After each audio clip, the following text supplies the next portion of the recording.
तर नमस्कार मित्रांनो, माझे नाव प्रदीप दबी. तुमचं स्वागत आहे एका नवीन व्हिडिओमध्ये.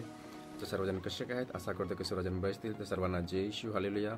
आज आपण एका विषयावर चर्चा करणार आहोत आणि त्या विषयाचे नाव आहे प्रभू येशूने दिव्यावरून शिकवलेले शिक्षण वचन. तर आता आपण वचन पाहू. मित्रांनो, तुम्ही बघू शकता माझ्याकडे पवित्र शास्त्र म्हणजे बायबल आहे. आपण बायबलमधून देवाचे वचन पाहूया. तर मित्रांनो, वचन आहे लूक अध्याय 8 वचन 16 ते 17. तर मी वाचन तुम्ही लक्ष देऊन ऐकायचं आहे. आणि हेडलाईन आहे दिव्यावरून धडा.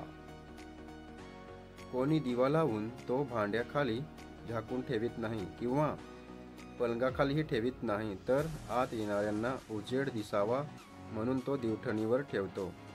या ठिकाणी आपण पाहतो की प्रभू येशू स्वतः म्हणतो की कोणी दिवा लावून काय करत नाही, भांड्याखाली किंवा पलंगाखाली ठेवीत नाही, तर तो काय करतो, दिवठणीवर म्हणजे असा धक्क्याला असा काय ठेवतो, धक्क्याला असं टांगून ठेवतो. अशासाठी की जे कोणी आत येतात किंवा बाहेर आतून जातात त्यांना काय दिसावा, प्रकाश दिसावा, उजेड दिसावा म्हणून ठेवतो. या ठिकाणी सांगितलं की उजेड दिसावा म्हणून तो दिवठणीवर ठेवतो, म्हणजे असं धक्क्याला टांगून ठेवतात. पुढे वचन वाचूया. प्रगट होणार नाही असे काही झाकलेले नाही आणि कळणार नाही व उघडकीस येणार नाही असे काही गुप्त नाही. या ठिकाणी सांगितलं आहे की प्रगट होणार नाही असे काहीही झाकलेले नाही आणि काही उघडकीस येणार नाही असे काहीही गुप्त नाही.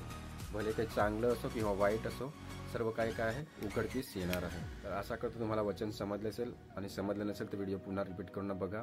कारण या ठिकाणी वचन स्पष्ट सांगते की उघडकीस येणार असं नाही, असं काहीच नाही.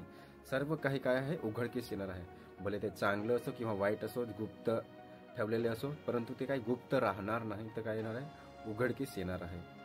तर हे वचन आधारे तुम्हाला काही शिकायला वाटले असेल तर व्हिडिओला लाईक करा, शेअर करा. आणि जर नवीन असेल माझा यूट्यूब चॅनल प्रदीप दळवीवर तर सबस्क्राईब करा माझा यूट्यूब चॅनल प्रदीप दळवी, आणि बाजूला जी घंटा आहे ती पण वाजवा. अशा मी प्रथम व्हिडिओ यूट्यूबवर अपलोड करेन तर तुमच्यापर्यंत पोहोचेल. चला तर सर्वांना नमस्कार.